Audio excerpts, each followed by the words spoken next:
y egresé de las filas militares con un expediente impecable, ¿no? Lo que sucedió en el año 2007 fue que en ese entonces, como parte del plan de Fidel Castro para adueñarse de Venezuela, Hugo Chávez, que servía fielmente a Fidel Castro, impuso el lema cubano, Castro comunista, de patria, sociedad, muerte, Venezuela. Yo consideré, en ese momento vi claramente que esa era la punta de lanza para penetrar la coraza de institucionalidad de las Fuerzas Armadas para destruirla, ¿no?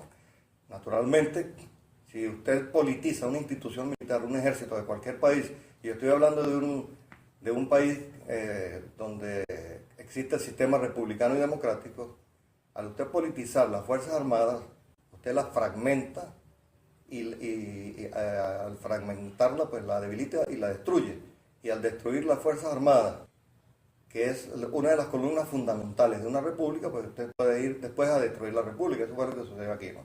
En ese momento yo me opuse a ese lema porque consideraba eso, que el objetivo era destruir a las Fuerzas Armadas para después destruir a Venezuela.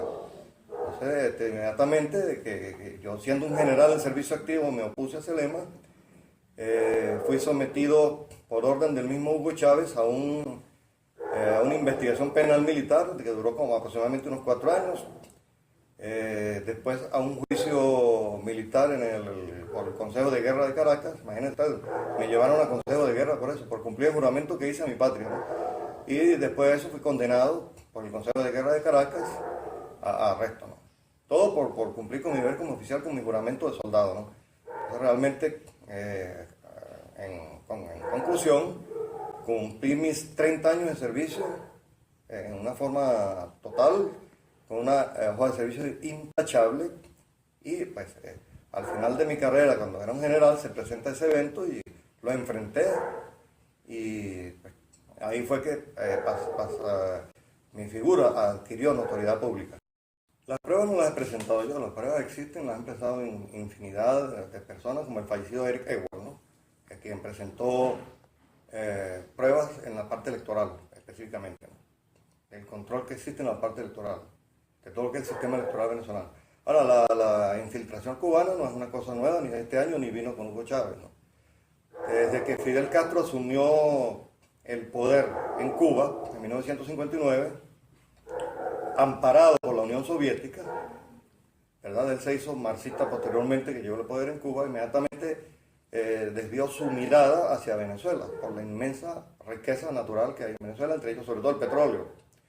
Y de inmediato inició una política hostil en contra de Venezuela.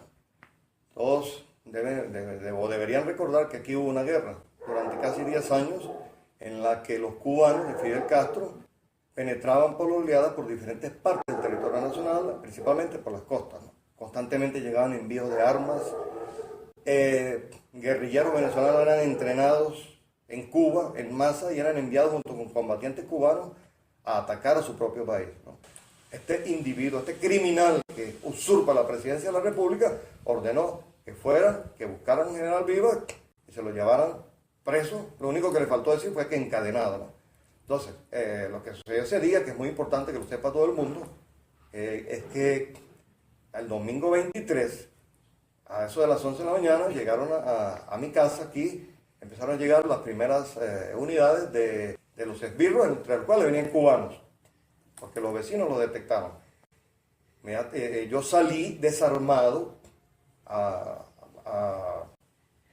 decirle que querían, atenderlos amablemente, y dijeron que tenían una orden de allanamiento en mi casa. Yo le dije, eso está grabado en los videos y esto está en todas partes en internet, y los conoce todo el mundo, ¿no? Yo les pedí que esperara que viniera mi abogado para que mi abogado revisara lo que ellos tenían a ver si era legal. El abogado llegó, se aglomeró la gente aquí, porque yo tengo el aprecio de muchas personas, no solamente en Venezuela, sino en el mundo, y los abogados pudieron constatar de que lo que traían no tenía ningún fundamento legal, no había nada legal, ¿no? Entonces, delante de los vecinos fueron testigos de eso. Ellos y los abogados le dijeron que si me sacaban de mi casa era un secuestro. un secuestro como lo estaban haciendo. Esa gente se mete en las casas y saca hasta las damas arrastrando de los cabellos, golpeando a la gente, golpeando a los niños. Pensaban hacer lo mismo aquí. Entonces, antes, cuando yo vi que intentaban forzar el portón por donde ustedes entraron, entonces, pues no me quedó más remedio que ejercer el derecho a la legítima defensa.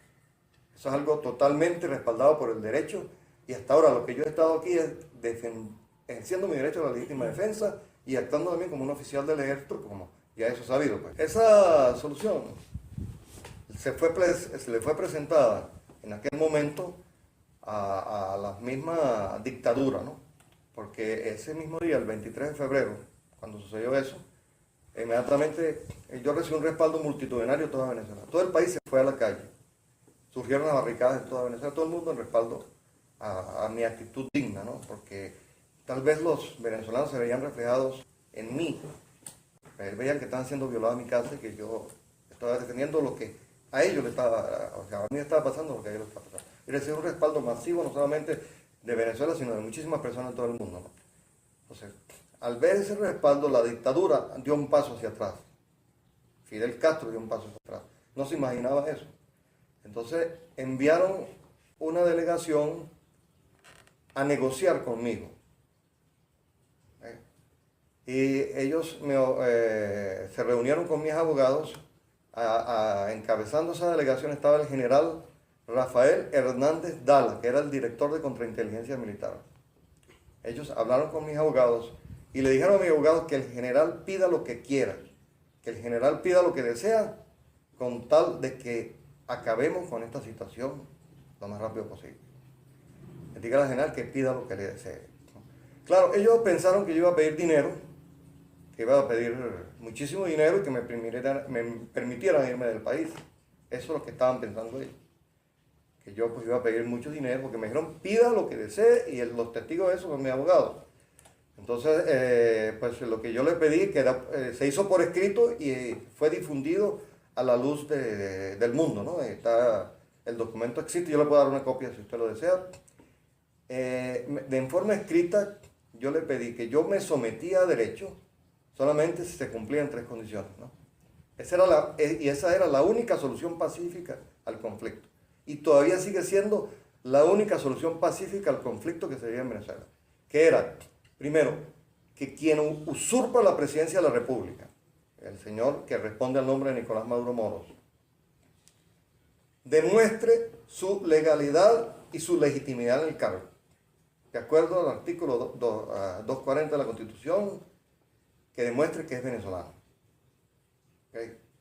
Que demuestre su legalidad y legitimidad, o sea, que se coloque a derecho. Si él me está pidiendo a mí, o si alguien me está pidiendo a mí que me ponga a derecho, entonces primero él debe ponerse a derecho.